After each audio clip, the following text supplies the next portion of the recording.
Chapter 9.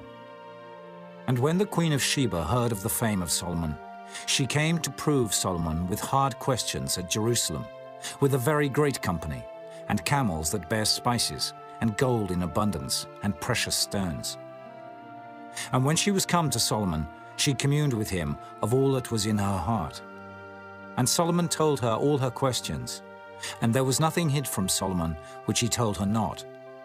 And when the Queen of Sheba had seen the wisdom of Solomon, and the house that he had built, and the meat of his table, and the sitting of his servants, and the attendance of his ministers and their apparel, his cupbearers also, and their apparel, and his ascent by which he went up into the house of the Lord, there was no more spirit in her.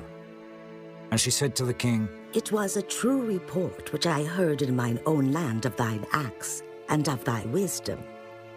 Howbeit I believed not their words, until I came, and mine eyes had seen it, and behold, the one half of the greatness of thy wisdom was not told me. For thou exceedest the fame that I heard. Happy are thy men, and happy are these thy servants which stand continually before thee, and hear thy wisdom. Blessed be the Lord thy God, which delighted in thee to set thee on his throne, to be king for the Lord thy God, because thy God loved Israel, to establish them forever. Therefore made he thee king over them, to do judgment and justice. And she gave the king 120 talents of gold, and of spices great abundance, and precious stones. Neither was there any such spice as the Queen of Sheba gave King Solomon. And the servants also of Huram, and the servants of Solomon, which brought gold from Ophir, brought algum trees and precious stones. And the king made of the algum trees terraces to the house of the Lord, and to the king's palace, and harps and psalteries for singers. And there were none such seen before in the land of Judah. And King Solomon gave to the Queen of Sheba all her desire, whatsoever she asked, beside that which she had brought unto the king. So she turned, and went away to her own land, she and her servants. Now the weight of gold that came to Solomon in 1 year was 666 talents of gold, beside that which chapmen and merchants brought. And all the kings of Arabia and governors of the country brought gold and silver to Solomon. And King Solomon made 200 targets of beaten gold. 600 shekels of beaten gold went to one target, and 300 shields made he of beaten gold. 300 shekels of gold went to one shield. And the king put them in the house of the forest of Lebanon.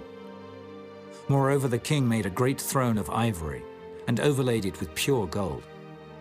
And there were 6 steps to the throne, with a footstool of gold, which were fastened to the throne, and stays on each side of the sitting place, and 2 lions standing by the stays. And 12 lions stood there on the one side, and on the other upon the 6 steps. There was not the like made in any kingdom. And all the drinking vessels of King Solomon were of gold, and all the vessels of the house of the forest of Lebanon were of pure gold. None were of silver. It was not anything accounted of in the days of Solomon. For the king's ships went to Tarshish with the servants of Huram. Every 3 years once came the ships of Tarshish bringing gold and silver, ivory, and apes and peacocks. And King Solomon passed all the kings of the earth in riches and wisdom. And all the kings of the earth sought the presence of Solomon, to hear his wisdom that God had put in his heart.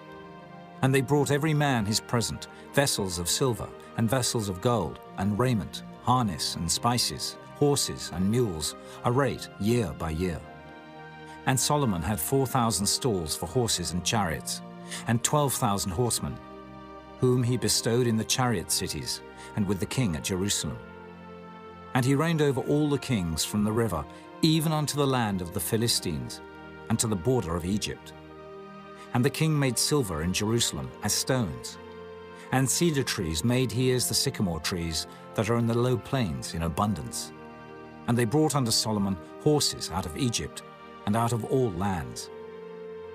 Now the rest of the acts of Solomon, first and last, are they not written in the book of Nathan the prophet, and in the prophecy of Ahijah, the Shilonite, and in the visions of Iddo the seer against Jeroboam the son of Nebat.